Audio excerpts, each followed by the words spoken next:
Hi guys! Andito kami ngayon sa Quiapo. Anong masasabi nyo?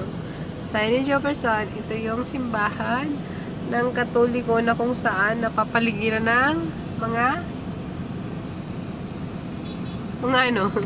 Muslim. Sabi ko naman, Mababash ka dyan. ito yung simbahan ng Katoliko na napapaligiran ng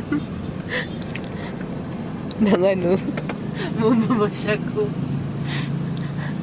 Lahat naman tayo makasalanan. So, kahit nasaan ka talaga, napapaligiran ka ng makasalanan. Yun lang.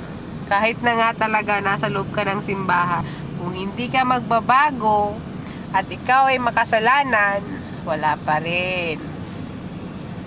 Kaya,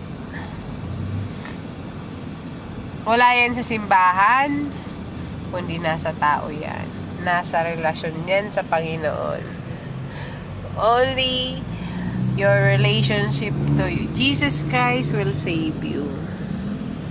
Hindi po yan sa reliyon, hindi yan sa simbahan. Nasa tao yan. Sa tunay na pakikipagrelasyon sa Panginoon. Amen po ba?